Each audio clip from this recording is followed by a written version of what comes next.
Good evening, everyone. We're here for the City of Opa-locka Historic and Environmental Preservation Board meeting. At this point, we do not quite have a quorum, but we do know that there are some members that are on their way and they should be arriving shortly. Also, one of the members who is the chair of this particular board is not here at this particular point in time. So I'm going to ask that if board member Van Meckel wouldn't mind chairing the board once again. I know he's done it in the past and I think he did a pretty good job. So and actually in recognition of that, at some point in time, we're going to have to deal with the officerships for this particular board, basically dealing with having a chair and a vice chair and having them being recognized so that when we get into situations such as this, if the chair is not available, the vice chair can basically take on that particular responsibility. So at this time, we do have some discussion items that are a part of the agenda. And Board Member Van Meckel, if you don't mind, you can go ahead and call the meeting to order. And we'll have attendance taken at this present time. And then we can go ahead and move forward with the discussion items. Thank you very much. Happy to serve as chair for the evening. And good evening. Welcome everybody to the Historic Environmental Preservation Board. As Mr. Gregory Gate alluded to, it is March 23rd. The time is 7:11. Board clerk, roll call, please. Thank you. Board Member Van Meckel, Present. Board Member Smith, Present. Board Member Williams, Here. Board Member Ferguson third. And for the record, everyone, Board Member McIntyre will not be joining us this evening. However, she will try her best to participate virtually. Also, for the record, Board Member Brown will not be joining us. Also, for the record, Board Member Suarez, he will be joining us tonight, but he will be here at 7:30. And as for Chair Finn, she's not present as well at this time. Thank you. Thank you very much. And if we could please stand for a moment of silence, followed by the Pledge of Allegiance.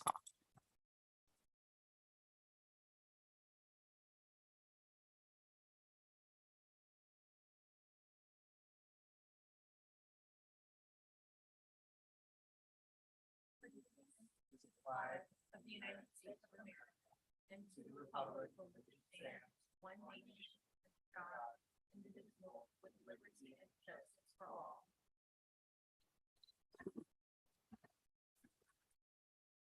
May I, Board Member Van Meckel? Absolutely. For the record, you guys, we do have Board Member Suarez that will be joining us. We do have a quorum now. Thank you.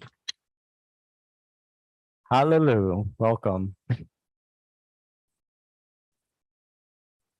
With that being said, we can follow the agenda as printed. Wonderful. Board clerk, do we have any add-on items for this evening? Mr. Gay, do you have any add-on items this evening, sir? Not at this time. No, sir. Thank you. Thank you. Moving on. Approval of minutes for September 22nd, 2022. Can I get a motion to approve? Moved by Board Member Suarez. Second by Board Member Ferguson. Board Member Van Meckel, Yes. Board Member Smith, Yes. Board Member Williams, Yes. Board Member Ferguson, Board Member Suarez, Yes. September 22nd minutes, 2022 approved. Thank you. Thank you. Moving on to November 17th, 2022 minutes. Can I get a motion to approve? To approve, Board Member Ferguson. Motion by Board Member Ferguson. Second by Board Member Suarez. Board Member Van Meckel, Yes. Board Member Smith, Yes.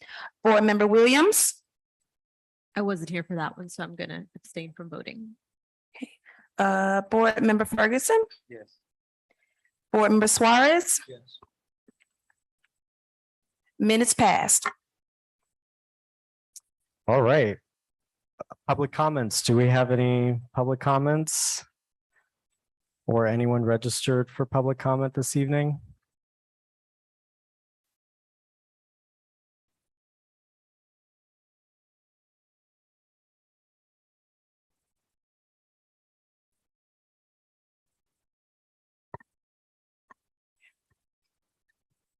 At the moment, Chair, I do see 3 participants, but at this moment, no one has raised their hand, so I'm assuming they're watching us this evening as of now. Okay, Thank you.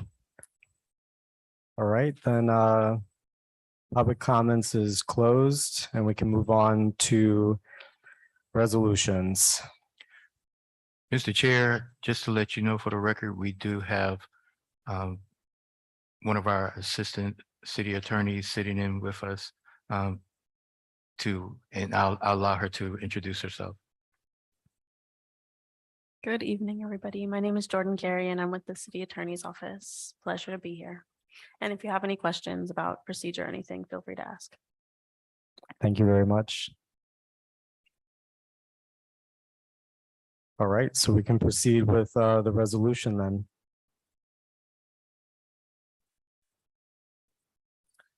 A resolution of the City Commission of the City of Opa-locka, Florida, approving the recommendation of the Historic Environmental Preservation Board to approve the annual report from January 1st, 2022 through December 31st, 2022, providing for severability, providing for a conflict and repealer clause, providing for an effective date.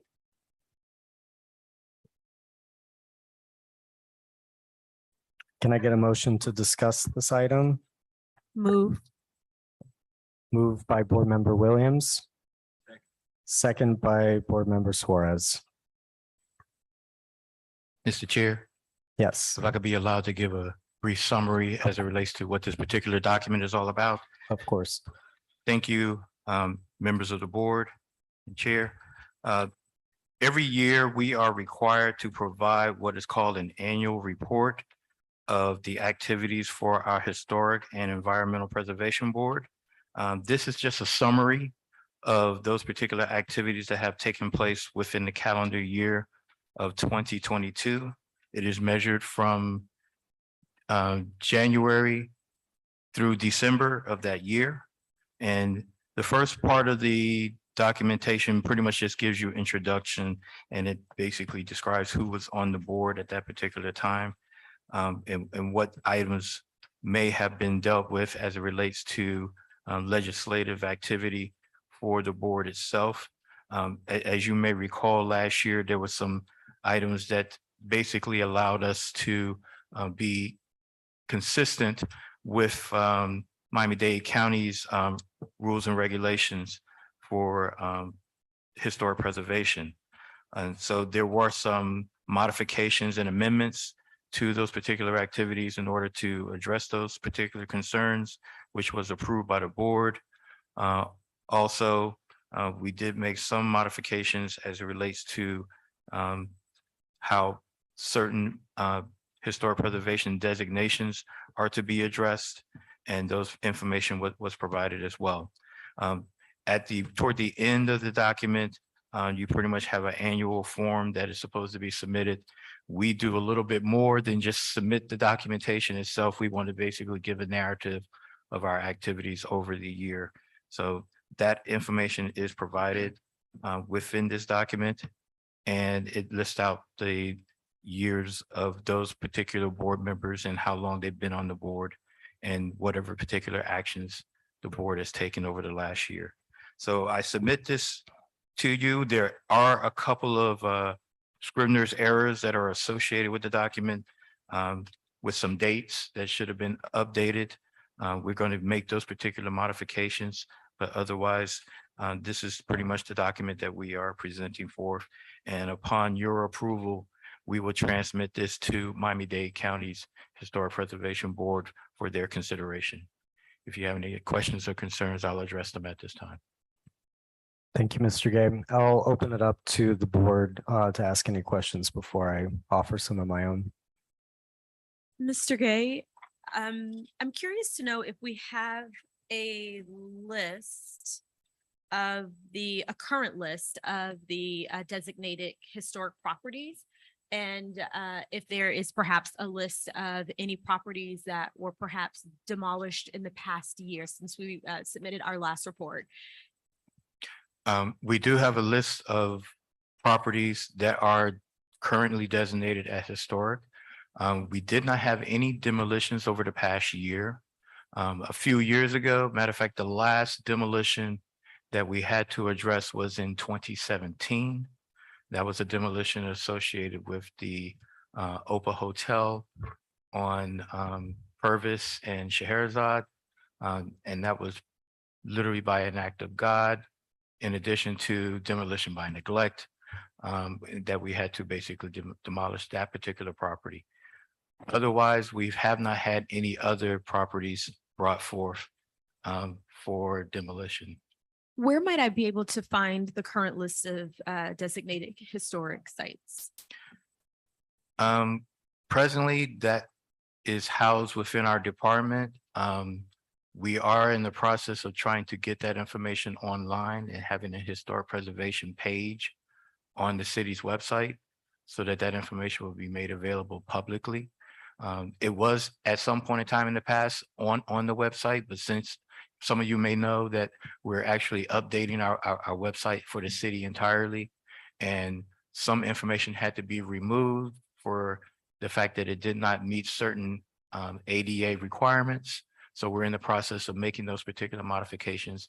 And once the website is ready to be brought back live again with that information, we'll bring that back to you. Thank you. But if you wish to have it, we can make it readily available to you. I So- was thinking more about adding it actually to the report, if it's possible to add that list to the report.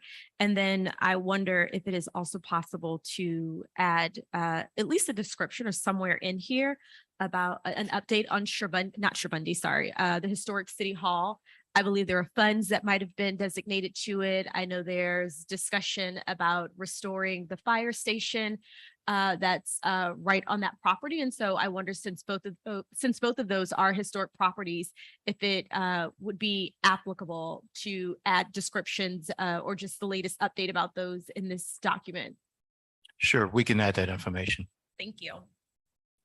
And if I may add, for the record, while our historic city hall has been designated historic, we've gone extensively through a lot of documentation, and we have not found any documentation to speak to the designation of the fire station facility itself.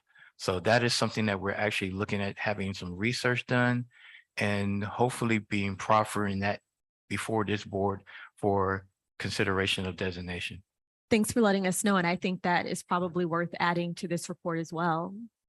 Absolutely.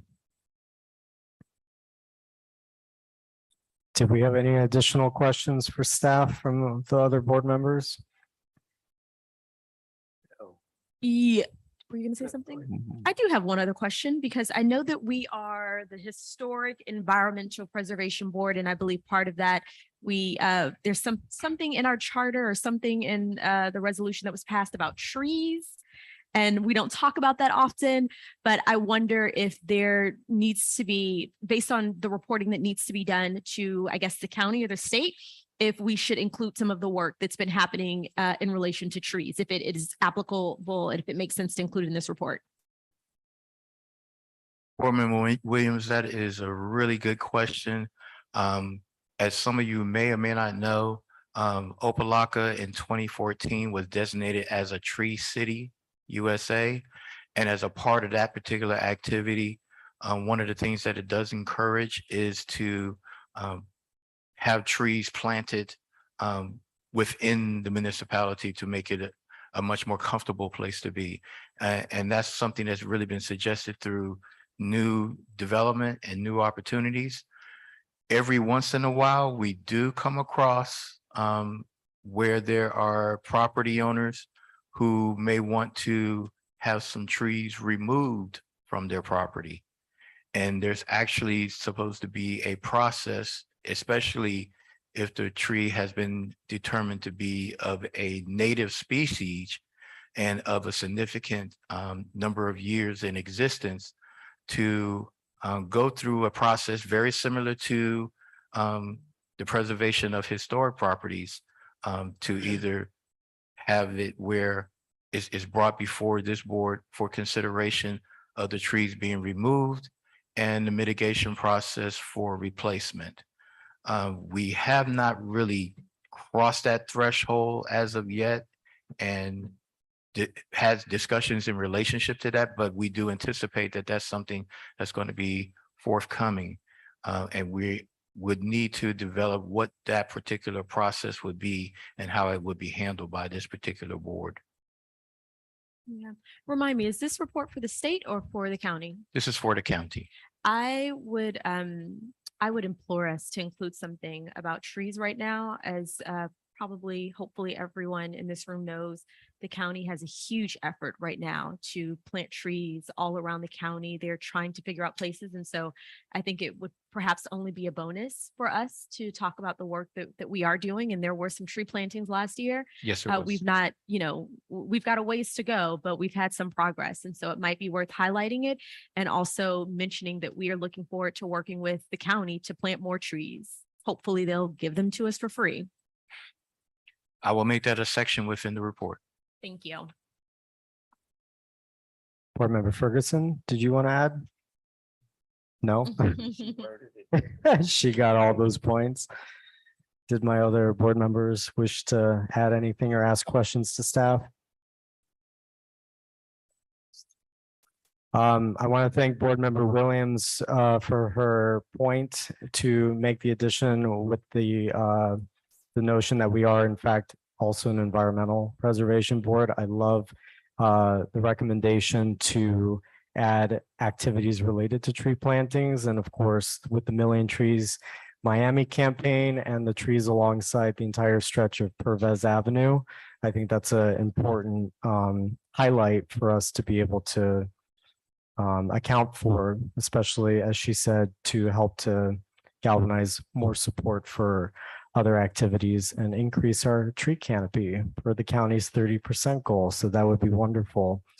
In addition to that, I also support and would ask for the funds timeline for City Hall and Fire Station to be included, although I know that a lot of those allotments didn't take place until officially 2023. So I imagine that there would be more details about that, but those conversations were happening in 2022. So I think that's important. In addition to that, a couple other notes here. I did have a question for staff in regards to the section 3, historic preservation. And I know that this is something that we reviewed from last year's report that we approved to be sent to the county. Is it necessary to rehash in these reports reported losses in structures year after year? Since they're not essentially in existence anymore, nor did that happen in the calendar year? To the chair, that information was basically provided for those board members who may not have had a full update of some of the past history in relationship to this board since it has been reconstituted. So it was basically placed there as additional information, but you are correct. That's not something that has occurred within this current year. So we could actually take that section out. Sure. That would be my recommendation because it just feels like it's not representative of the year itself as it relates to our activities. We're trying to gear ourselves to a level of progress of protecting what we do have per the list that, as Member Williams had alluded to, staff and the Building and Permits Department has at their disposal. I do have that list as I had previously requested it, and as of late, designated properties per the Building and License Department has it at 34 folio numbers. But in reality, the amount of structures that are actually physically standing today of those 34 is only 26. So there are 7 properties that we need to look to have officially removed from this list. It's a conversation that we had last year in terms of just cleaning up the building and permits list. Essentially, if any of these folios were to have a title transfer or property to be built on them, essentially they're not historic. So it would be my recommendation to have these 7 removed as they're no longer in existence. And it kind of is alluded to in this packet, which I support Board Member Williams in her recommendation to include that list as part of this official report. Because I would rather there not be any inconsistencies with what the report says versus what building and permits is working off of. So And noted. for the record, those properties that are no longer historic sites per the fact that they don't exist, it's 1215 Sesame Street, 951 Superior, 1201 Scheherazade, 1210 Scheherazade, 103 Pervez Avenue, 111 Pervez Avenue, and 124 Pervez Avenue. That leaves the city of Opa-locka with 26 registered historic sites per our efforts. And this is also connected to a later discussion related to grants for proposed historic properties. So I think it'd be important to clean that up. Another comment that I had, there was on a later page, I guess it's the cover page perhaps, or maybe it is in fact the last page, where it lists the local government, the report date. It states it's checked off that we're a certified local government. Is this something that has happened as of late? Because I know that as of 2022, we were not a CLG. That is something that we would have to look into and verify. I know that we were at one point in time a certified local government. Since we've been under state oversight, that might have changed. So I will check and see if that's still the case. That would be helpful. I've been in touch with Ruben Acosta in Tallahassee with the Historic Preservation Department, and his comment back to me in this particular regard was Opa-locka was never a CLG. And I know that this is an initiative, and I'm just quoting what he had told me. I know that this is an initiative that Mayor Taylor has been trying to spearhead for us to earn that status, and it requires an active preservation board with an updated ordinance, which is something that the state has offered to comb through and ensure that it's an effective ordinance for us to do our job, which is to provide the level of oversight and preservation efforts for the city. So I do want to make note that this very much needs to be looked into because I don't think it's accurate. I think the last thing that I wanted to say is Board Member William Robert Smith was appointed mid-December of last year, and I understand that this report goes until December 31st, 2022. So I would assume that his name would need to be included as a new board member. Is that my understanding, or would we have had to have an actual board take place, convene for him to be present for in order for that to be reflected? While he was nominated in 2022, he actually did not go through the process of being actually placed on the board until 2023. Okay. You answer my question, so thank you. You're welcome. I think those are all my questions and comments just in regards to this report. Any last comments or questions from the board to staff? I ask that you would accept the report with the necessary corrections and updates as recommended by the board.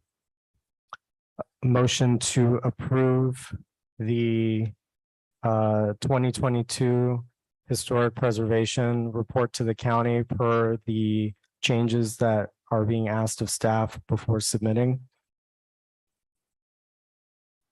Second, with the approval. Can I get a motion first? Sorry. So we're approving as before we see it, that it's added on, or we just hope it's added? Are we gonna actually see that it's accurate? We're being given assurance, if I'm not mistaken, by staff that these changes will be made. So that we can submit on time, if I'm not mistaken. Yes, this report is actually due by the end of the month. So we would like to have the opportunity to make those necessary corrections. And if need be, we can email it out to you so that you can have a visual verification that those modifications were done. But we do need to transmit this document by next week. Thank you, board member, for your question. It would be great, as that could be a condition of us approving it tonight, if we can have a copy of it sent digitally. I'll move that motion. Moved by board member Williams. Second by board member Suarez. Board Member Van Meckel, Yes. Board Member Smith, Yes. Board Member Williams, Yes. Board Member Ferguson, Yes. Board Member Suarez. Yes. Item passed with modifications. Thank you. Great. Moving on to item number 9, discussions and presentations. I will give it over to staff to detail for us identifying the properties that were not included in the initial list of historic properties and determine if these properties would qualify for historic designation. May I, Chair? I do Yes. apologize just for the moment. Just want to inform that Board Member Williams, she will have to leave us early this evening. Thank you. Thank you. I've got about 25 more minutes. Thank you for letting us know. And thank you, Board Member Williams. Well, we will work very quickly to get you out of here on time.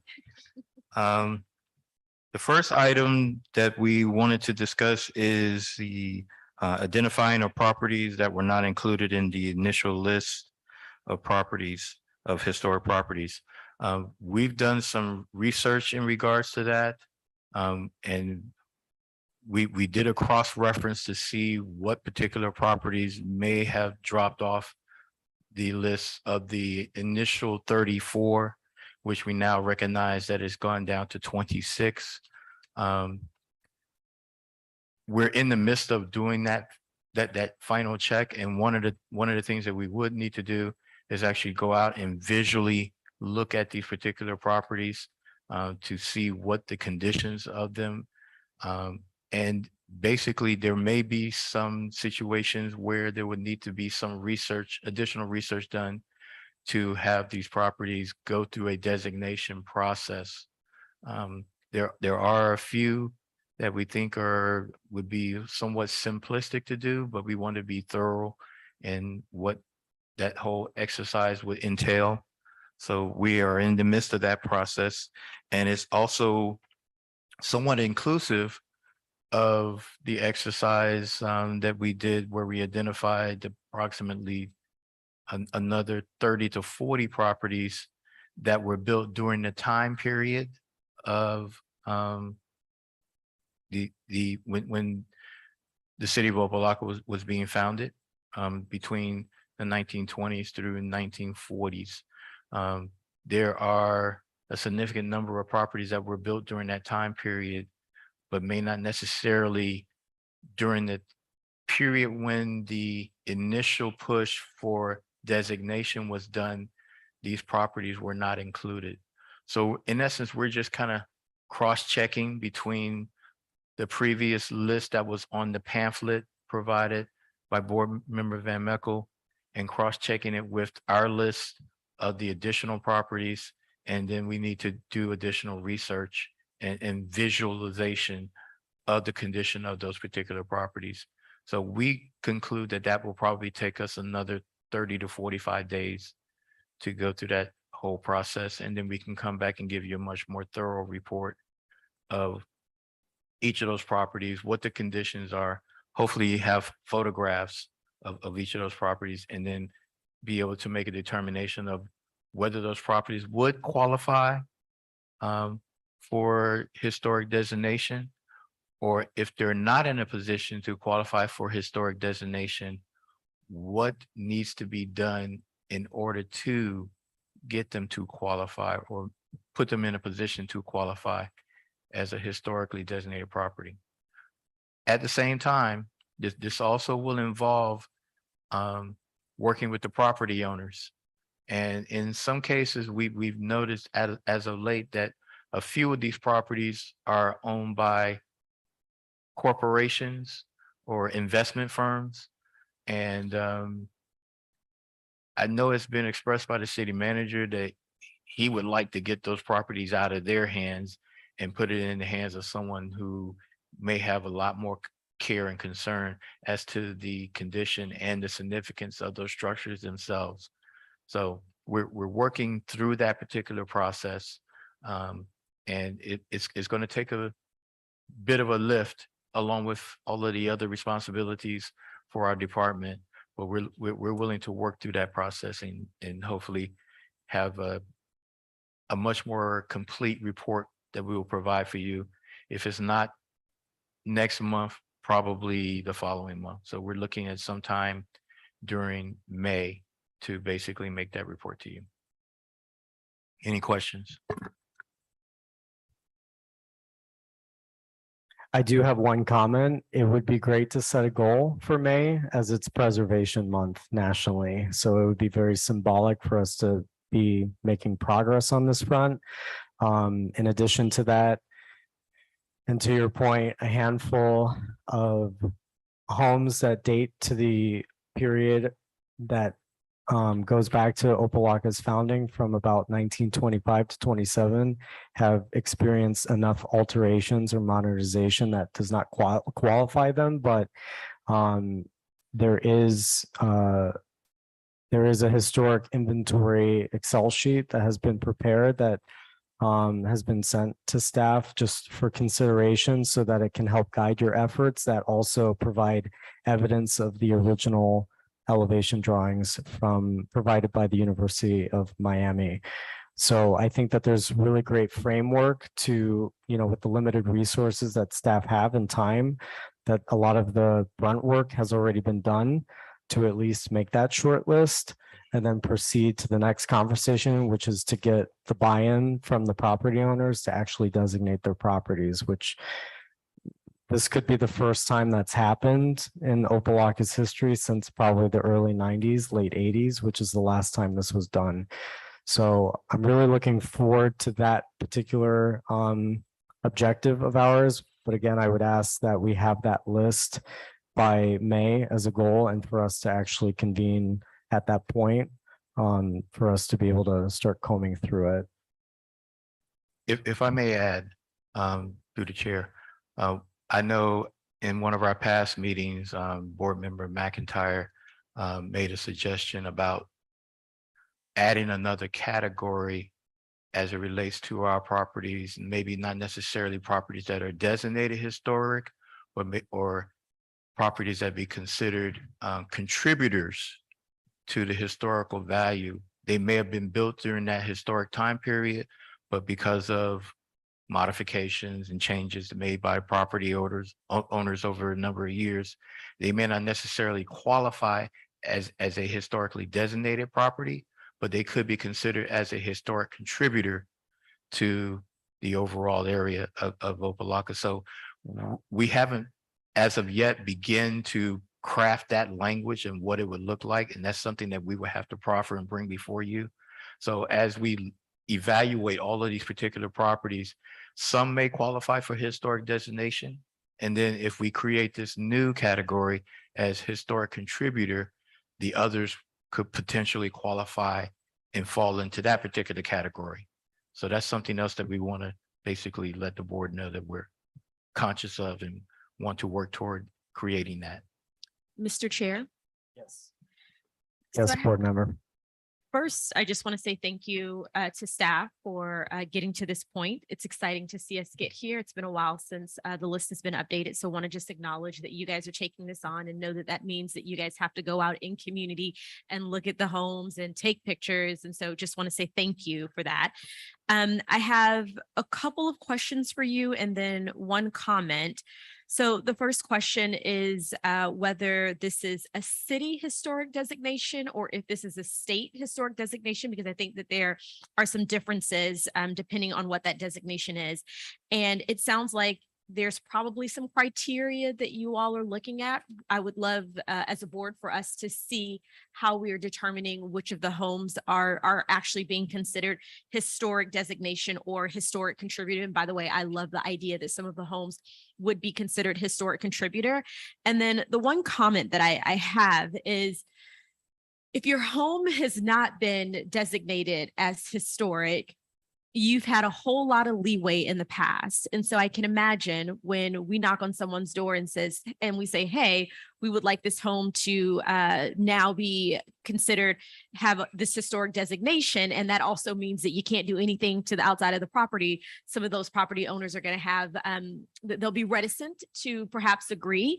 And so I just wonder if there is some incentive that we might want to think about as a board to encourage those homeowners to be a part of this process. And maybe that incentive is, hey, we have funds to help you improve your home. But I just want to add that, like, I know that as a board, we're really excited for these homes to be on the historic designation list, but that does not mean that the homeowners will be excited.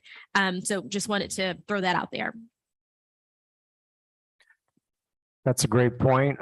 Board Member Williams, thank you for bringing that up, because it is about fostering a relationship with the community, specifically these homeowners.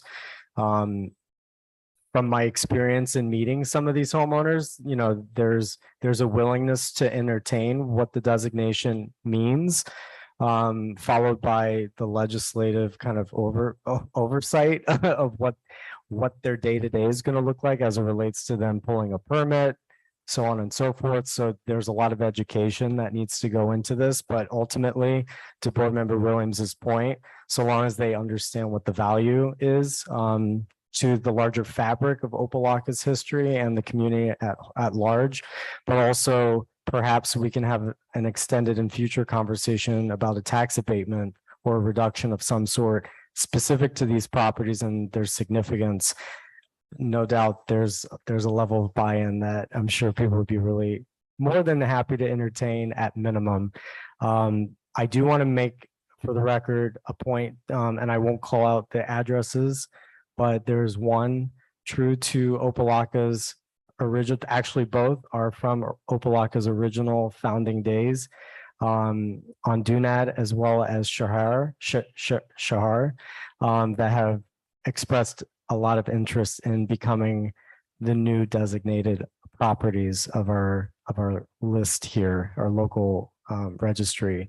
So again, this is just one-off encounters with these homeowners to educate and let them know what their property means to the city.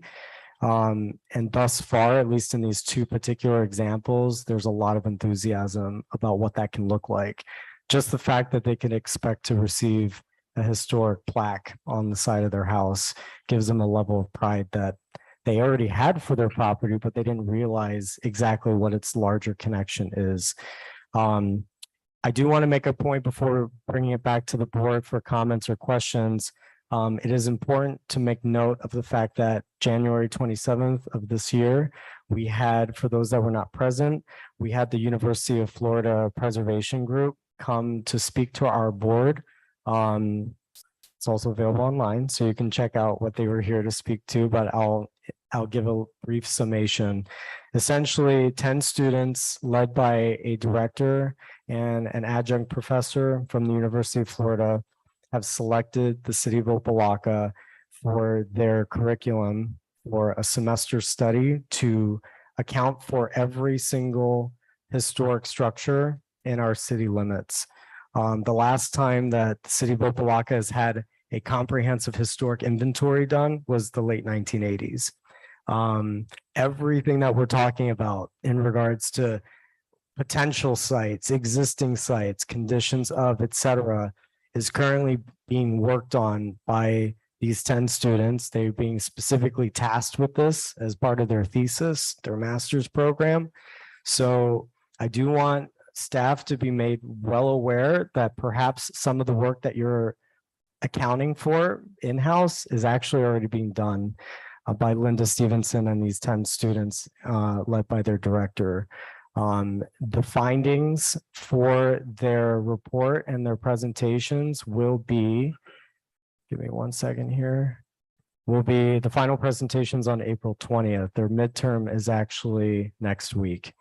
I think that is ideal timing for us to have a realistic goal of taking their findings and evaluating it internally, and then coming up with that short list that we talked about for a May deadline.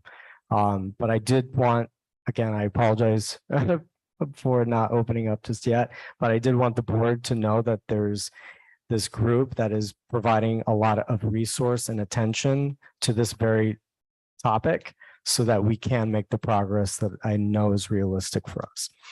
With that being said, I'll leave it to the board to ask any questions or comments. Yes, board member. Yes, I just had a question and comment, I guess, to make. Piggybacking on Ms. McIntyre's comment about properties that it may not appear to be non-contributing, but actually do contribute in their own special way. In Frank Bush's book, which is, to my knowledge, the only book that's ever been written about Opa-locka, he mentioned that when the city was first being constructed, that there were 3 frame houses that were constructed. And I've tried to find them. I believe they're in the vicinity of like Perry Street and 27th Avenue. And at the time he wrote the book, the houses were still extant. I don't know if that's still the case or not, but that I don't see anything that I would recognize on the list of properties that might indicate that those properties might be a part. But, you know, even though they are not in any way Moorish revival architecture, you know, they're very much a part of the DNA of this city. And they, to me, I would think would definitely be worthy of inclusion if possible. So, you know, I don't know if staff could comment on, you know, if they are aware of those properties and, you know, if not, I definitely think that, you know, they should be included in the research. I'm going to piggyback real quick. Board Member Smith, thank you so much for bringing that up. The 2 properties that I mentioned on Dunad and Shahar, the Shahar property still in fact does stand of the 3 slate houses that are referenced in that book you're referring to. That home in particular, I will not disclose the address for the sake of the homeowner's privacy.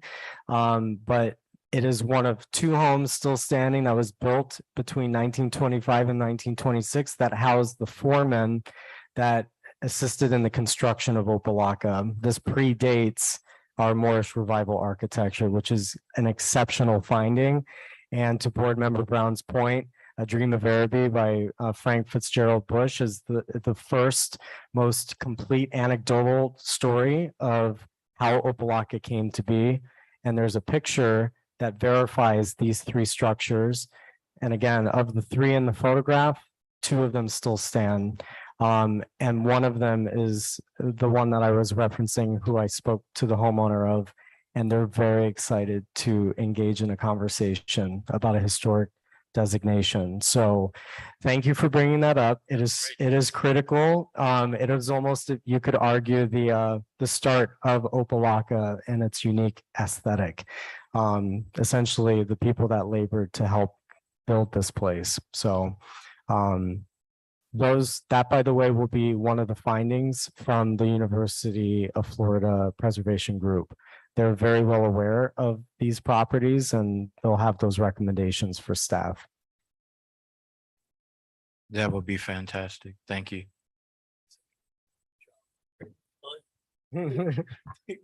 Straight up, it sounds like the job is already pretty much set up right in front of. Well, it's definitely through the efforts of the board members as well to coordinate these particular activities to be brought to our city. And just the fact that, you know, the University of Florida had an interest in focusing on the city of Opa-locka. So we really do appreciate that. And once that wealth of information is provided, we will definitely dive in head first and try to make, you know, the best utilization of that information so that we can further expand the opportunities of historic preservation within our city.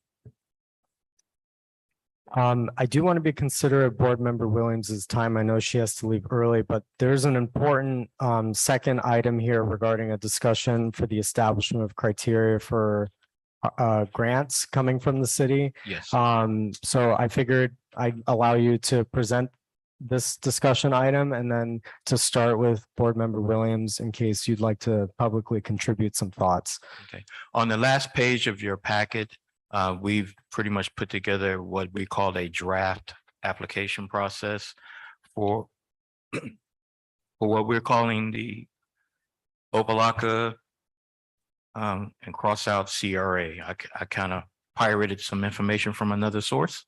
The historic property renovation grant. And basically through this particular grant process, we're looking at presenting this out to those particular property owners, whether you are in a designated historic property or a property that could be considered as a contributor. We're looking to award, and as you know, we do have a budget allocation for these particular grants to be proffered. And the grants amount, we're basically looking at an average between $7,500 up to $1,500, depending on what the scale of the renovations would be. As I said before, we're looking at the time period of these properties between 1920 to 1945. And it could be proffered, applied for by either by the property owner or the tenant with the property owner's approval. So we basically have created some of this criteria that we would like for you to review over. If you have any suggestions or modifications that you would like to make, and we would like to put this out during the month of May. So we want to advertise the grant opportunity being available during the month of May, during Historic Preservation Month, with the opportunity to award those particular grants come in June. So we put this together. It is a draft. It's subject to your comments and criticism and input. So at this time, if you like to make some suggestions, please do. I'm happy to start. The first question that I have is how much money do we have and how many grants do you think we'll be able to give out based on the available funds? We have budgeted $100,000 for this particular grant allocation.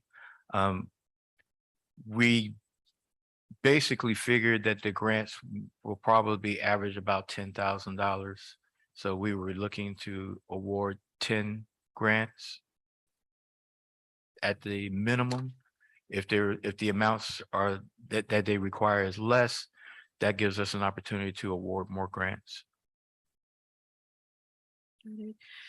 Is this first come first? So I'll actually just roll off kind of my thoughts for consideration. So I think we should think about if this is first come first serve, or if there is a scoring criteria that helps us understand, you know, how people are scoring, and we choose the top 10 or 12 depending on the amount that they are applying for.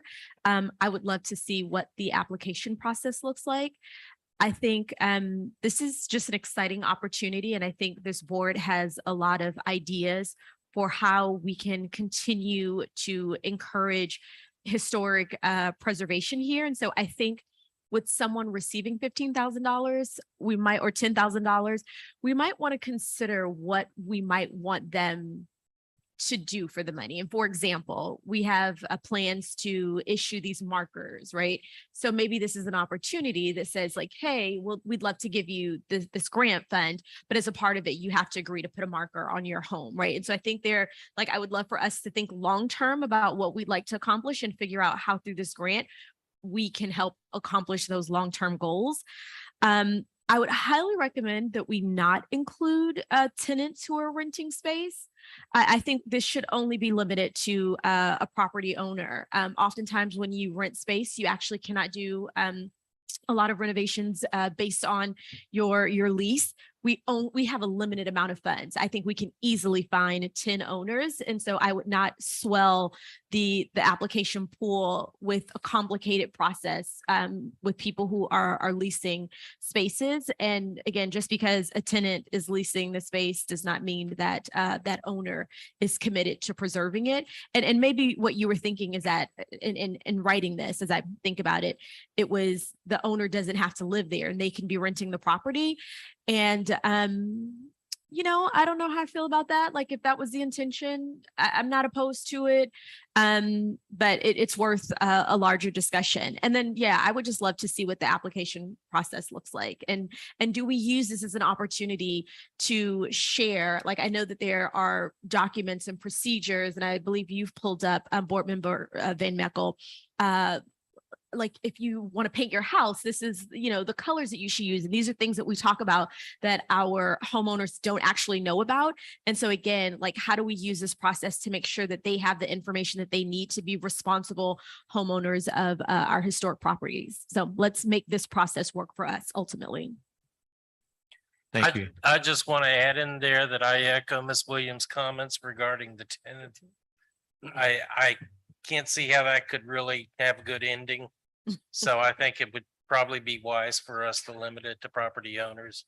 We really, when we initially did this, we kind of like did more of a broad brush approach to it. And that's why we're proffering it before you to get down to the details of it as the board would like for it to go out. Property owners are more vested into this particular process, especially if once they find out their property is of historical significance. That may play a more significant role in them wanting to participate versus the tenant. So I get your recommendation, and we will make that adjustment accordingly.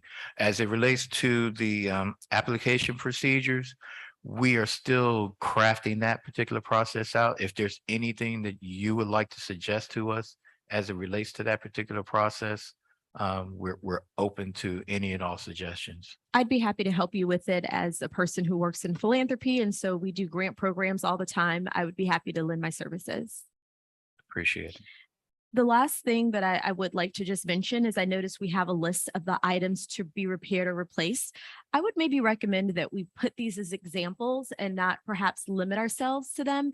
Maybe we can provide some guidelines, like, do we want folks to use these funds for historic preservation, or do we want them to use these funds for perhaps repairs that need to happen, right? Like somebody might just need a roof. Is it okay for them to use the $15,000 for a, like, you know, a roof and they'll contribute the additional money? Or do we want to make sure that these funds are actually used to preserve the historic value of the home? And if so, that's something very different. And I think that's worth this board kind of talking about, like, how are we going to be intentional about these funds? And so that would be the one big conversation that I'd recommend this board has as I exit stage left.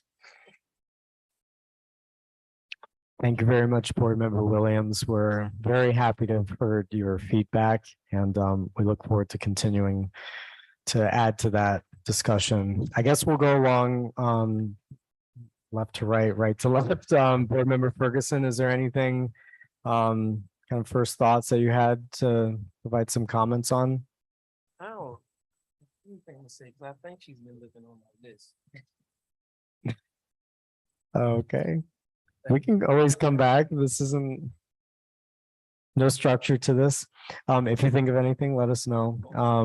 Board member, do you have any additional comments or feedback to this? I was just reading through.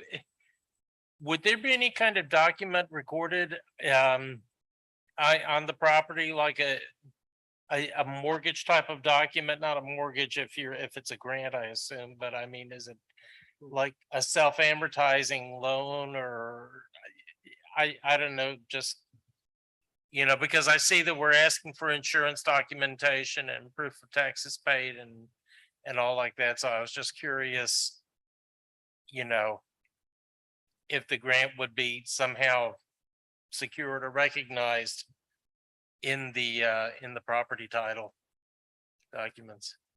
That is not something that we had considered at this point. Okay.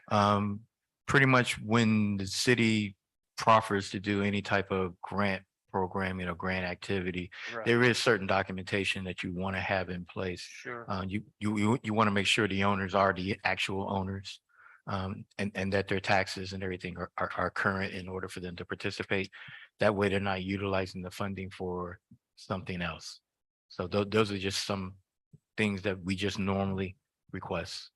It might be worth considering it to record some sort of document, just laying out what the city expects the homeowner or, the property owner to do with this money that's being granted to them by the city. And I don't know, I'm just, feeding things into your head that might be Are you thinking more along the lines of some type of a contractors or something? well, yeah, something like that. So, just to document that, how can I say this, that you're granting the money in exchange for the property owner's responsibility to do with this money is certain things that that advance or strengthen the historic nature of the property. So they won't be allowed to like make changes without. Another thing that, we Yeah. have not fully vetted out as of yet. In a lot of cases, when it comes to grants within the city of Opa-locka, is usually done on a reimbursement process, Mhm. where it's like you're going to get this grant, but you got to proffer up the money to do these particular improvements, and we do a reimbursement based on those improvements. I'm not sure if that's the same criteria that we will want to follow, I don't or think if we will so. want to do something where we're actually granting the money up front and giving the liberty for the property owner to, through some form of a contract or something like that, to do the actual work that they prescribed that they were going to do. I think the honey of allowing them to, access the funds, but somehow it maybe should be monitored, will go further if you can do it that way, because, you're asking them to put out their own funds. I mean, a lot of people may have good intentions, but may not have the funds to do that, and it would help them along that way. So, if there's a way that could somehow be structured, I mean, I'm gonna think about it myself and see if I can help you all come up with something. Okay, I do have one of the questions that I wanted to ask. I noticed that she didn't get this one. Okay, the 2 out of the 3 homes that was still standing, although they are not of the Morris structure, I heard also in our conversation that we're gonna do something like historical contributors. How would the grant process go with helping them rehab those homes? Cause I didn't hear anything about that in there. What would be the process for that? Board Member I Suarez. believe the first question should be, are they qualified to be in the grant program? Because Right. if they're honorary mention, are they gonna be qualified to join? Because that's gonna open it past one. Well, we would, there's actually 2 areas of focus that we're looking at. One is looking at those properties that are already designated. They just need some assistance with improvements to those particular properties so they can retain their historic registration. And the other is more so associated with properties that can qualify as a historic property, but they need some assistance in order to make those improvements to those properties. And that's really something that's going to be based on a one-on-one evaluation, depending on the type of improvements that they're looking at. Do those improvements actually qualify to help them become historic, or are they just improvements for improvement's sake? So that's something that we would need to look at and evaluate. And of course, before any of these grants are going to be released, we will be presenting them to the board for comment and for your recommendation for them to move forward. So once we solidify the criteria, speaking to those properties, I don't know whether they are or are not designated historic. Because of the time period they were built in, they would qualify. And we're not necessarily maybe focus on specific Moorish architectural values and designs, but I think we're looking at a time period of when Opa-locka was being created and was founded, and kind of working from there moving forward. Of course, there was even some discussion within our office whether some of the later buildings that were built in the late 40s and the 50s that actually reflect another style of architecture, should those particular buildings also be considered? Because we do have some Art Deco in Opa-locka, believe it or not. We have some Streamline Modern in Opa-locka. And those buildings, I can tell you now, just about none of those buildings are designated. They're not on this list. So that's something that we would have to have further discussion with the board to determine, do we want to expand beyond just the Moorish architecture and consider other styles of architecture to be considered of historic value for our city? Or do we want to specifically focus on just the Mediterranean revival style, which is what Opa-locka is most known for? So that's probably another discussion item that needs to be hashed out. So if we do that, wouldn't that change the image of Opa-locka? Can't hear you. If If you're we speaking to the do mic. that, wouldn't that change the image of what Opa-locka really is? Wouldn't we have to describe the city as a different? Well, it would be upon this particular board, if you wanted to make that recommendation to the commission for their consideration. I think as it stands right now, the Moorish architecture is the style that everyone is pretty much focused on. And it brings the most notoriety to our city. So when you talk about those other styles, they're more so associated with other municipalities. So from my perspective, I would think that we will want to focus more so on the Moorish style of architecture. But at the same time, for those buildings that might be of that particular time period and was part of the establishment of the city, some type of historic recognition should be placed upon those as well. If I could just add on to my comments, maybe this will help answer your question. One thing that comes to mind in thinking about those, if my recollection is that they were just simple clapboard houses, with boards that go like, okay. It might have rotten clapboards, okay, and maybe to replace some wood in the front or something like that that improves the exterior of the property. So yeah, it's not Moorish revival, but if those weren't built, a lot of the other Moorish revival houses wouldn't have gotten built either. So I mean, so if you're improving them, you may not be making them look historic, but you're bringing them back to what they were. And ironically, they were intended to be torn down after the city was constructed.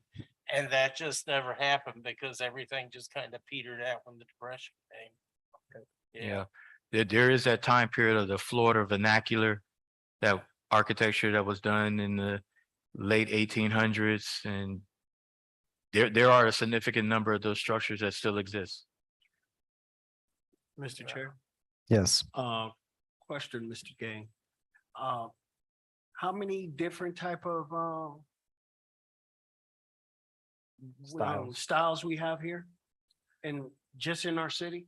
To be honest with you, I haven't even done that evaluation as of yet.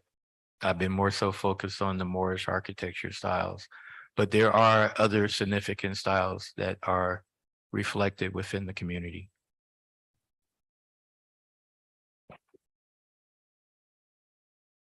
Is it possible we can find out that?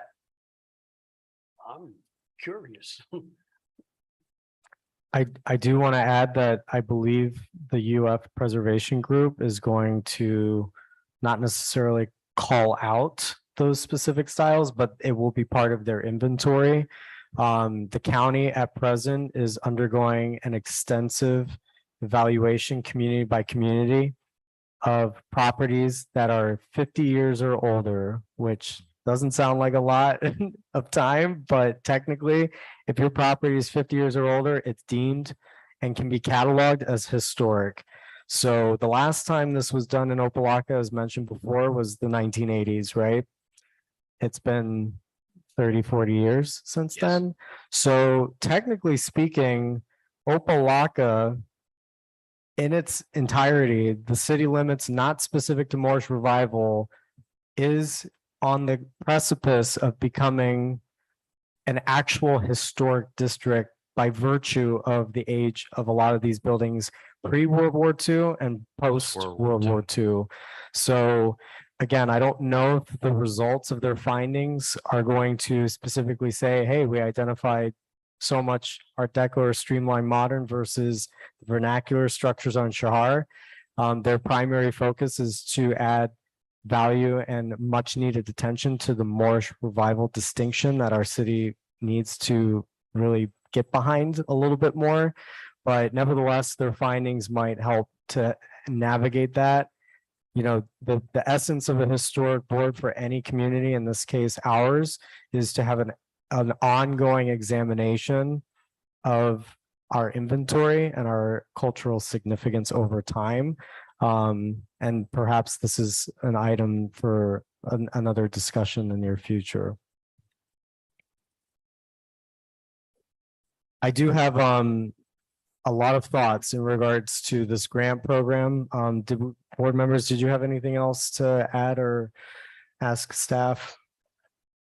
I do apologize in advance. I ask that if whatever comments and questions that you may have, if you could actually put them in writing and submit them to us so that we can fully evaluate it and be able to respond accordingly. Absolutely. Board member Suarez, did you I have? was just gonna add on, but okay, I'll put it in writing. I mean, you can go ahead and add, because I'll keep mine brief because it is thorough. I just want the board to be aware of something that I was privy to as part of a grant process, but go ahead. Because where's the guarantee that they're gonna make sure that they do what they're supposed to do? Are we gonna have that on the contract? Is it gonna be some type of contract? Because that's what it should be. In most cases, even Upfront. yes, through the chair, in most cases, when you are, even if it's just a grant program, there are a certain contract that you would enter into between the property owner and the city of Opa-locka to receive these particular funds, especially if you're receiving them as an advancement. So that's something that we will have to work out through the manager's office and probably with the coordination through our city attorney's office to craft what that particular document would look like. And then we would bring that forth to you for your review and consideration. Did that answer your question? Yeah. All right, let me just dive in. I know that we have a couple other discussion points, so I'll try to be brief. First of all, I want to say thank you to staff for taking an initial stab at this. I really appreciate this as a continuation and commitment from last year's discussion of this $100,000 allotment for our 2023 budget. Couple questions. Is there a reason why this is being billed at the top as CRA? Is this being put on Typo error. Okay, not a problem. And you said that the goal here is for May to be the official announcement to whomever is on the receiving end of exactly what it is that's being given by the city. That's the goal. That is the goal right now. As we go through the whole process of establishing what the process and the application procedures and everything, and making sure that you as the board is comfortable with that language we want to make sure that everyone is in a good place. So it is our intentions to release it during the month of May, with the responses to be due in June. So essentially in and around a 30 to 45 day period to receive applications. Yes. Great. All right, so I thank you to the board and to staff for a lot of color in and around what this grant criteria and the requirements can look like. Just some suggestions and thoughts. We have to ask ourselves, why are we in a position as a city, as a historic board, of even having a grant program to begin with? What is the value of giving essentially free money to private homeowners, assuming that's part of our criteria, to do something with their property? And what is that something? Is it structural? Is that aesthetic? Is it curbside appeal? What have you? I think it is incredibly important, and the research that I've done of other similar types of grant programs, either from public or private institutions, that they state a goal, as elementary as it might seem, they need and always state what their goal and objectives are for the program. So, for example, I imagine that we're here today in the city of Opa-locka with this historic board to evaluate a grant program that is pegged solely to what makes Opa-locka so unique in the larger fabric of North American architecture, and specifically as an attraction, a cultural attraction to South Florida, right?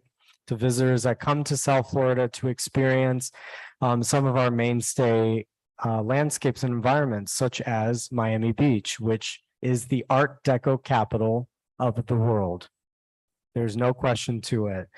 One of the things that city officials and staff love to say time and time again is the city of Opa-locka has the highest concentration of Moorish, it's Moorish revival, but Moorish architecture in the Northern Hemisphere. We have to be honest with ourselves that the reason why we're talking about a grant program is because the condition of the four walls of the alleged Moorish revival homes have been lost.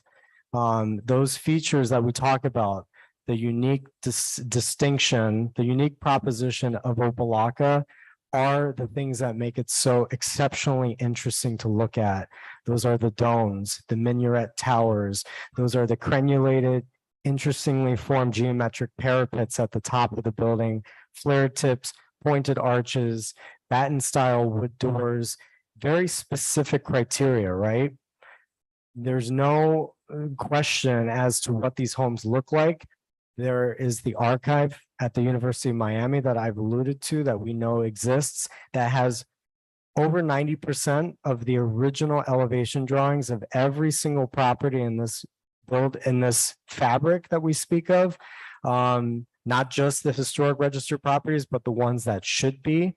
We already know what their style should look like. Part of what the University of Florida is doing for the city and its staff is to account, they have access to that archive. It's all digitized now. And they're going property by property to see what changes have been made.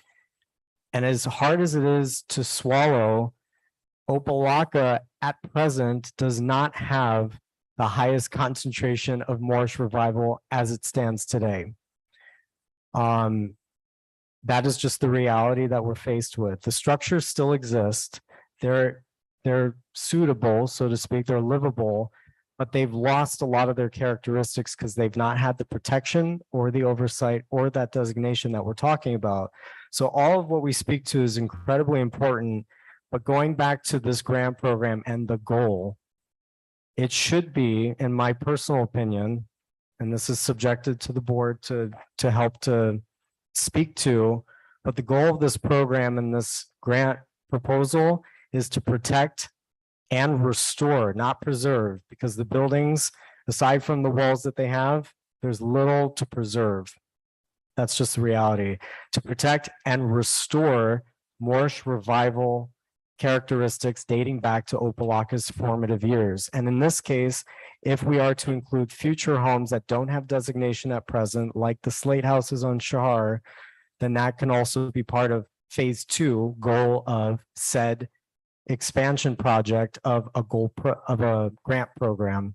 So as I see it, again, in my personal opinion, it is to protect and restore Opa-locka's unique Moorish revival architecture going back to the city's formative development and its years from 1926 to 28, which is when all of the Moorish revival structures were constructed.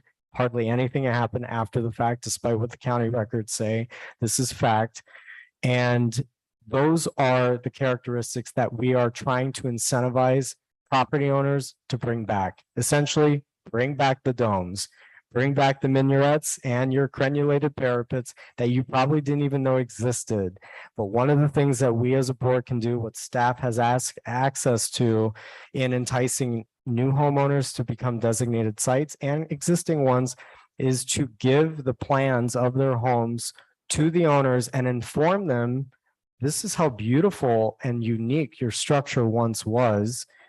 Here's X amount of money to specifically restore these features. And to be quite honest, because I see this as a pilot program, as a pilot grant program, we need to be ultra specific about what the money is used for. And perhaps there are structural needs. There's no question about it. And I know that there's a lot of cost prohibitive, suggestive sort of needs that a historic home has. There's no doubt about that. You can't put a dome on top of a carport when the carport is on the verge of collapse, right? And perhaps we might not be able to address that without knowing the needs of that structure and a structural assessment to be done. But I am in favor only of grant programs right at this moment, making Opa-locka the unique proposition of a beautiful city, of a historic city that deserves to have these Moorish revival features brought back. And if we can't get developers to necessarily buy into that when they build new structures, perhaps some have incorporated, others choose not to. Our original historic properties that made the city what it was for the longest of years, they need to be aware that this is what the city's acknowledged was and could be in the very near future. So setting a goal for the program is critical. I love what board member Williams had said about the swell of the application pool, because I do think that we need to be finite about who's on the receiving end as a first come, first serve, perhaps, and based on needs. I just speak from my own experience in owning one of these original properties. The only feature that's missing that would quote unquote qualify for the Moorish revival requirement or criteria is one dome. And I've yet to know what the cost of that dome is, but I hired a structural engineer. The plans are done. It is by code. It will survive a hurricane, as I'm told. That was a couple of grand in the bucket just to get those plans done. I imagine that that's also a cost that we have to consider, that other grant programs actually specify needs to be accounted for. Because if you are to put a minaret, how are you going to construct it? What do the building plans look like? And that's one of the criteria and requirements that building and permits, planning and zoning would have to develop and specify for these applicants to be able to know what they need to account for in preparation for construction to begin, and then for that process and that permit to be clear. In addition to that, in regards to the swell of the application pool, I think we need to not bite off more than we can chew. Right now, we have 26 properties that are on the local registry for the city of Opa-locka. 18 or so of them are on the National Register of Historic Places, monitored and managed by the National Park Service. It is my opinion that those properties are what we refer to as the pilot program that we focus our efforts on and develop specific criteria to what each one of these properties needs to consider or should consider as it relates to restoring features, again, such as the parapets, the domes, and other features that we don't even think about but add a lot of character to a house, like an appropriate period style door. There was no glass doors back then. They were all long panel batten style wood doors. A good impact style door is over $1,000 for a front door. That's a good amount of money that offsets the cost for a homeowner to be able to reap the benefit of through a grant program. Or double casement colonial windows. That is another defining characteristic that every home original to Opa-locka had when it was constructed. So again, there's no mystery to what these homes once looked like. We know there's evidence of exactly how they are. Some even have photographs of them. And I think that is fodder for us to establish quite literally the guidelines and criteria for these properties. Other considerations, currently registered, I mentioned private residents. A couple of these properties that are on the registry were recently acquired by either a nonprofit or a private institution. I don't think they should qualify. They, as a nonprofit or for-profit entity, are subjected to or have available to them tax incentives through the state and the federal grant programs that allow them to restore and rehabilitate their properties. They already have a leg up over privately held residences that do not have that level of access, which is why last year I referred to this as a historic grant program, not just because Opa-locka is doing this. It's unheard of for cities to put a line item in their budget to do something so special, but that's all connected back to our goal of the Moorish revival revitalization. But again, private residences do not have the upper hand to get tax incentives for this sort of work. So I think we need to have as part of our baseline criteria that those should be the ones that receive this, not nonprofits or privately held properties that are for profit. I agree with Board Member Williams to have or agree to either becoming a registered property if that's part of the consideration of a phase 2, but at minimum, they must agree to an installation of a new historic hall marker. They must have a clear title, which you guys kind of alluded to here with the taxations and whatnot. Essentially, their property's clear. This conversation about owner occupied versus the tenant living there. I do know that the city of Sarasota, they had a pilot program. And staff, just to be clear, I'll be sharing this with you as kind of a helpful guideline to be able to reference. They successfully were able to allot $45,000 for 5 projects. They opened it up to a larger pool, but they selected only 5 properties to receive a bulk of $45,000 to do a handful of work to these properties with specific guidelines, as I'm stating we should for the Moorish Revival editions. They specified that a certain percent of that goes to the actual structural and architectural drawings so that gets approved by building and permits, followed by the additional work being paid for to the contractor, that they actually gave 10% upfront to the contractor to commence work to show good faith that actually the city has the money to be able to afford this work actually happening.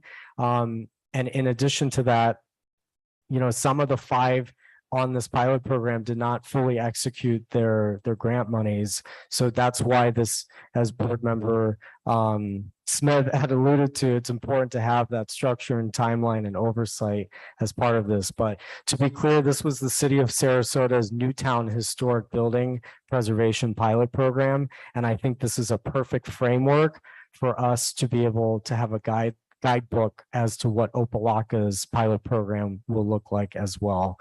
Those are some of the top line sort of considerations for criteria.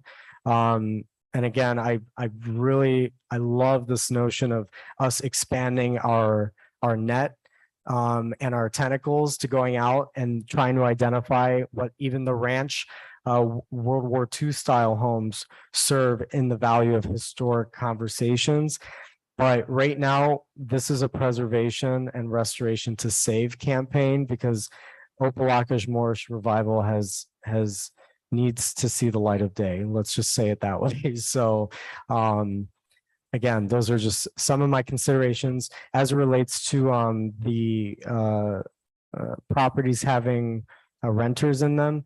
City of Sarasota actually did allow applicants to apply that had tenants or what's the word I'm looking for, renters to apply with the permission of the homeowner, but they had to provide a lease agreement that had at least a 3-year term to it. So essentially, they have longevity with this property. They have a care for and responsibility to this property. The property owner is affording them the opportunity of acting on their behalf to protect and restore these features. So that is something to consider as a result of us evaluating, well, a certain percent of our 26 actually have renters in them. So do they just not get the money because that's the case? Maybe, maybe not, but it is important to consider what it would look like to show that level of commitment from those that have been living in these properties for some time. And lastly, one of the requirements that you'll see from the city of Sarasota was that they not only required pre-construction photos and proposed plans of the work, but they also asked for 3 cost estimates from contractors to ensure they were getting the best rate for the work that was going to be done. Because no amount of work done to any of these structures is going to pass the building and permits process or the historic board without knowing exactly how it's done. So this is kind of the formality and the structure they put in place to account for the owner being responsible, that they've done their part, that they want this, followed by building and permits review and the historic board's review of that application, and then the execution of the work followed by the inspection and the final payment to the contractor. So again, I know that was a lot of information. I'm going to make sure that I pass this along to staff, and should they want to send that to the rest of the board for review, by all means. But you know, this all goes back to the critical point here, and that is the goal and objective, and that is truly the Moorish revival uniqueness. We will in fact become an Art Deco capital if we want to be. In fact, we could be the Moorish revival capital of the world. We can claim it so long as there's a concerted effort to acknowledge what's not there and what needs to be, and what that buy-in can look like to win the support of these homeowners that in fact want it. They just want to make sure that they're guided by the right ways in which to do this. And it's not easy. Owning one of these things, I know for a fact, specifically the Moorish effort to bring back a dome, the first time possibly in the city's history to put a dome back on one of our historic properties. It's not easy because there's a lot of elements to the structure that are not there to support the thing that you're trying to put there, which is a dome. Which in this case, they're saying should be made out of wood and aluminum for longevity, which was not the case back then entirely. So I'll make sure to provide my follow-ups, but I've had actually a lot of counsel and wisdom imparted by the experts, architects, engineers, and historic preservation accredited professionals that have lended this work to me to be able to provide to the board and to staff in hopes that it helps not so much expedite our process, but I imagine that this money at some point goes away, or just it needs to be used at some point in the year 2023. So I think that this is a good framework to be able to get us on time for that May rollout, and then the announcements to be made in June. So thank you for being patient with my thorough explanation, but it's all for the good reason of moving the city's historic fabric forward. And we do appreciate it. Of your other 2 discussion items, one deals with the historic marker for former historic sites. As we went through the pamphlet provided, one of the things that we did note is some of the sites are no longer in existence, but do we want to, in some way, shape, or form, give some sense of homage to what was previously there? For example, a lot of people don't know that there was a swimming pool site close to, or actually on the airport property. that there used to be a golf course associated with the airport property. And there are some other sites in other areas of the city that unfortunately, what was originally built there is no longer there. But do we want to have something to show some sense of respecting the history of what was previously located? I know when I was younger in our travels, when we traveled through Georgia, Alabama, there would be these metal markers that would sit on the side of the road. And they would just tell a story of something that occurred or something that was there. And I know we have buildings and structures here, but a lot of people don't know the story behind those buildings, the story behind those structures. Our historic city hall, a lot of people don't know what City Hall was originally built to be.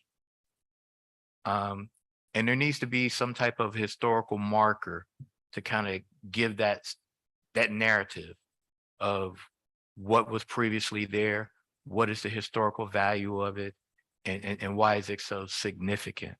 So we're looking to see whether we can bring some of those type of historic markers to the city, to basically mark those at least 3 or 4 of the main historically significant locations, and some of the areas where history occurred, but history is no longer there, but to at least tell the story. So we're looking to bring that before you for your consideration. And then we've already talked about for the properties that are already designated historic, having some type of markers to be placed on that. I know that we're looking at particular companies and particular designs of how those particular markers, even some of the previous markers that are on some of the older structures in the city. Do we want to continue with those particular type of markers, or do we want to have something that's a little bit new, a little bit more eye-catching, and bring a little bit more significance to those designated facilities? So we're going to be looking at bringing that particular activity and the design forward.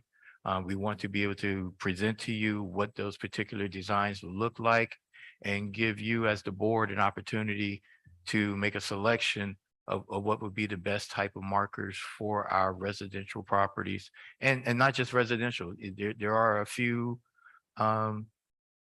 commercial properties, not a lot, just a few, but that maybe those markers can be placed on those particular structures, or we can have a different type of marker that might be a little bit more commercially significant for those particular uses.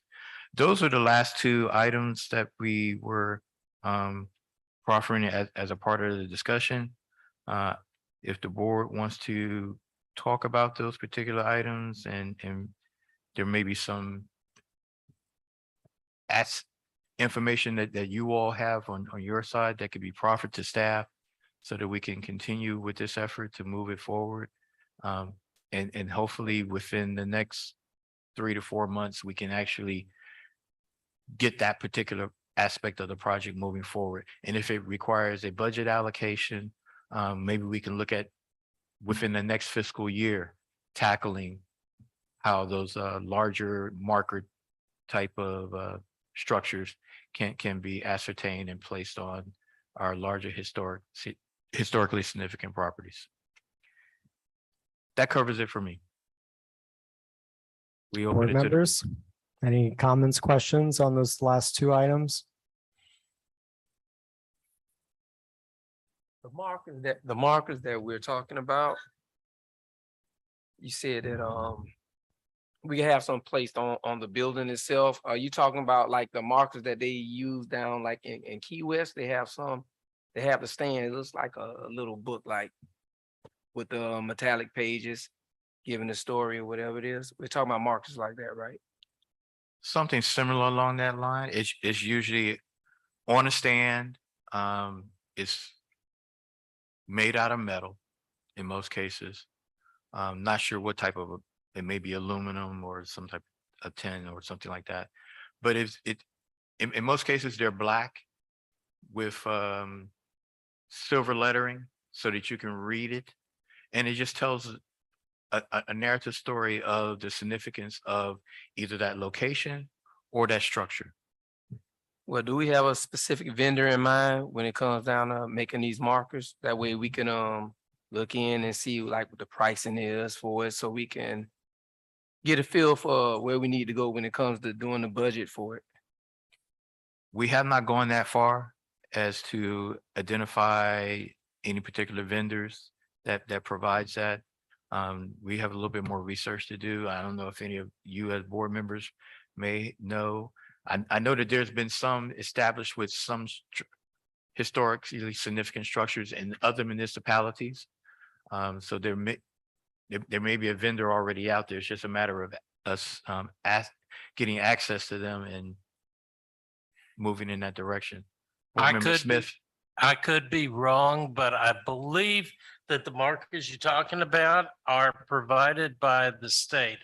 I know in the past couple of years, Dr. Enid Pinckney has gotten some markers installed in, well, not far from my home.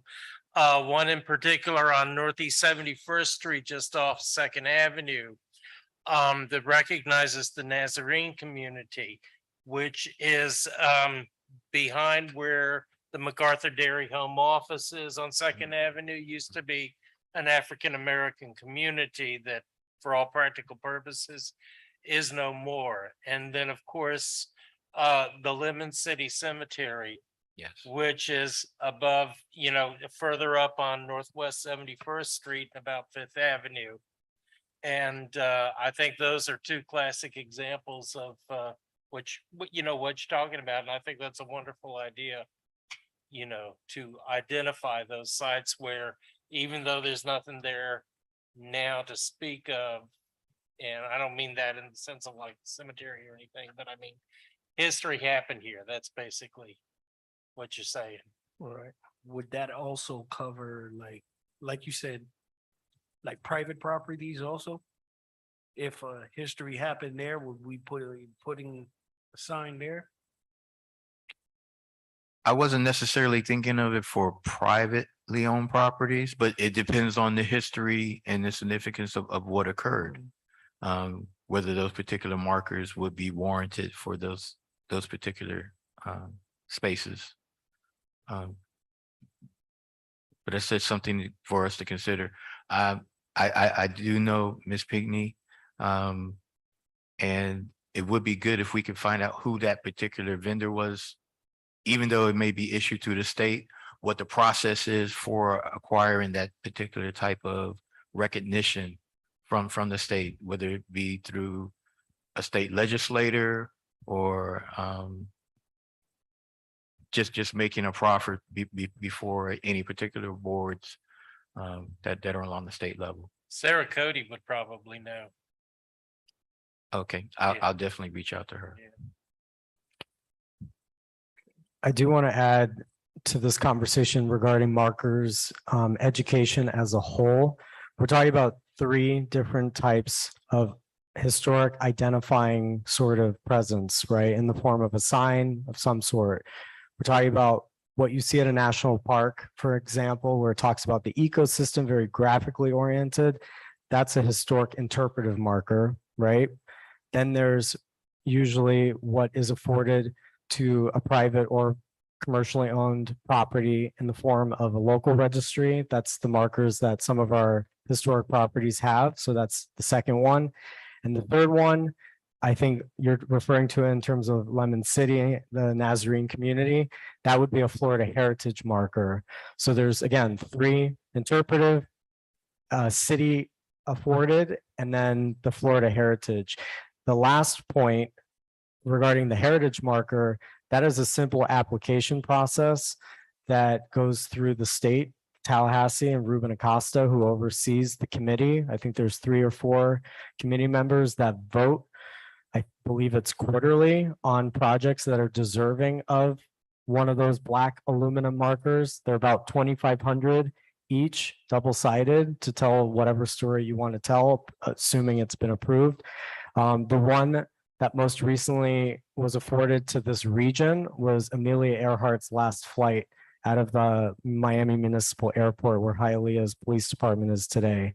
That was the last time that this area has had an official commemorative installation of a marker, a heritage marker, that was afforded by this committee that they essentially got approval from. So I think it is worth staff considering a Florida heritage marker for the Opa-locka Company Administration Building, aka City Hall, as the centerfold of Opa-locka as a development, as the part of the Florida land bloom of the 1920s. If it's framed in and around that idea, this was Glenn Curtis's last and favorite development of the three that he did before his untimely death, that building was the key attraction to bringing people from all across America to come here to buy property. I think that we have a really strong position to win it. In addition to that, that building is on the 11 to save list for the Florida Trust, which essentially gives more attention to the fact that it needs to be rehabilitated, which I know the city is on track to accomplish sometime this year. So I think in tandem with the full restoration and rehabilitation of the building, it's worth staff looking at the historic resources section of the state's website to apply for this heritage marker. I did check this morning just to be prepared for this conversation. They do not have an upcoming meeting. Again, they typically meet on a quarterly basis, and then you're notified a few weeks after the fact of whether or not you were afforded that status, in which case, you know, they would have reviewed the copy for that sign, what it would say, how it would say it, if you wanted it single or double-sided, and then they ship it to you, and then you're responsible for installing it. That's the extent of that process. But if we wanted to go to that official route and have there be on the Florida Historic Heritage Marker map a site in Opa-locka, that would be a great key attraction to be able to bring people as part of bus tours and such, that they can come and see that sign in front of that building that again will be restored. And I think, assuming the timeline will be end of the year for the restoration to be complete, it is very likely that that committee will meet from now until then. And then we could in fact have that marker ready to go, possibly waiting in storage just to be erected in front of the building in time for its commemoration. So just a suggestion, but that is a state program, and I think that we absolutely deserve one in Opa-locka, and I think that that will help to elevate our historic program here.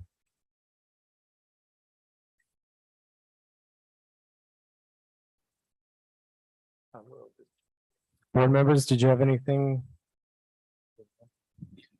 There's a lot of markers, education talk, but it's all for the sake of elevating what we have here, which is amazing. And I just want to say from myself, but I hope I speak for the board, we really appreciate staff and officials for getting behind these efforts, because it's long overdue. I'm not speaking to things or management. I'm just saying in general, Opa-locka has deserved this for at least 50 years now. And now that we know what our resources are and how we can tap into them, plus you have a board at your disposal should you need us, in absence of having the time or perhaps the resources. As board member Williams had alluded to, she can help with grants. There's others up here with our respective expertise. We're at your disposal so that we can meet these deadlines and set these goals to actually affect the change that, again, has not been seen since the late 80s. So this is really exciting. Well, on behalf of the staff, we really appreciate all the comments and input that has been provided today. This information is very essential for us to continue to maintain having a historic and environmental preservation board. As you know, a lot of municipalities don't have these particular type of boards, and we're one of the few that have been able to retain that particular honor to have a citizens board to participate and basically be the eyes and ears of how historic preservation is being addressed in our municipality. So we thank you for all of the hard work, information, suggestions that come before you, that is presented from you. And we look forward to continuing this relationship.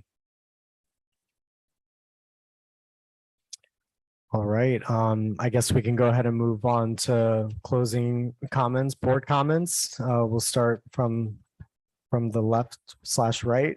Board Member Ferguson, any closing comments or remarks? Yes, I really do appreciate sitting on this board. This is actually the first board I've ever been on, and I've learned so much in the little time that I've been here. I appreciate you all. I appreciate the work that you all have put in, and I thank you for being a part of the board once again. Sit, young man. Board Member Smith. I just want to say that I'm excited to be a part of this board. Yeah, I've lived in Miami most of my life, and Opa-locka has always had a special part, of my heart. And I'm glad to be able to play some role, however small, in, helping it be its best that it can be. So thanks again. Thank you. Board Member Suarez. Truly proud to be here. And I appreciate all the hard work that everybody's putting into making our community shine. And I believe that, like you said, it's much needed. And we got the right people in the right places doing the things that we need to move our city forward and keep us on the right track. So let's just keep it going. It's the best way to look at it, is keep moving forward. And thank you, because none of this couldn't be done without any of your hard work. And trust me, it's not easy out there. It's not easy, especially when you have to deal with the red tape and all the constant pushback. It's not easy. So us as citizens of this great city, we owe you guys a very great debt. Again, thank you. Thank you. Thank you, Board Member Suarez. The only comments I have here, I say a lot, but I mean it with good intention. We might not get the audience or the fanfare as a board of this city. There's plenty others that have a better turnout.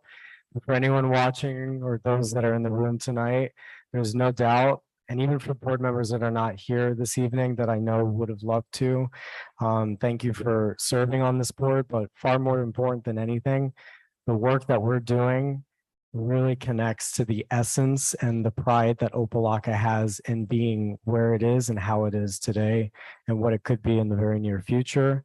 I've said this before, we're on the cusp of a 100-year anniversary, May 14th, 2026. Everything that we're speaking to tonight, even though we don't have the turnout, will be seen by everybody, not just in the city that live here, but for everyone visiting to experience and to discover how special this place is. And it will be the Moorish revival capital. I can assure you that if we get our ducks in a row and we do this right, change will come and noticeably, and these properties, the city will be beautified in a way that I'm not sure it ever has been, quite respectfully. It's just that this is a different time with a different need and a new vision. And I think that we're all on track. The only thing that I want to add to is if it wasn't the workshop from January, it was last year. I know that staff had brought the county's matrix to the board just for an initial review. What administration can approve for historic properties versus the special certificate of appropriateness that is reviewed for by the board. I'd like to bring that back at our next meeting if possible, so that we can hopefully codify that as part of our preservation program. I think it's important that not everything that a historic homeowner applies for gets held up by the board, and this oftentimes elongated process. I'd like to afford staff the opportunity of being able to review things on their own like they do for colors, for example. So it'd be great to have the county matrix resurfaced for consideration. Again, the CLG status, I would like to have that looked into because that there's a little discrepancy there. In addition to that and larger discussion, I would love for us to look ahead, have it be part of our historic program, interpretive markers, placements around the city. But there is significant history over in Magnolia North and the Triangle. It is something that UF Historic Preservation Group is acutely interested in making connection to, because I think it's a part of Opa-locka that's often overlooked, but very much connects to the founding days of the city's history and throughout the decades. So I'd like for us to have a more concerted effort to acknowledge not just the core of Opa-locka, but also I don't want to refer to as peripheral, but essentially the outer aspects of our city limits that have historic significance as well. And lastly, the city is in for a treat. Come May for Preservation Month, discoveropalocka.org will be launched. It will have photographs, stories, and drawings that have never been seen publicly before. And I'm very happy to give this as a gift to the city as a way of helping to bolster excitement for our community and interest in growing and having it prosper. So that is soon to come, all in time for this grant and all the other great things that we've spoken to tonight. So I understand it's been a long night. Thank you again, staff, for being here, the clerk, the attorney, and our IT staff as well. Thank you for being here tonight. It is so important that we're starting the year off on the right foot, even though we're 2.5 months in, we're doing it the right way. So thank you. With that being said, can I get a motion to adjourn? So moved. Okay, great.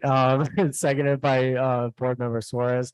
This meeting is adjourned. It is 9:01 p.m. Thank you very much.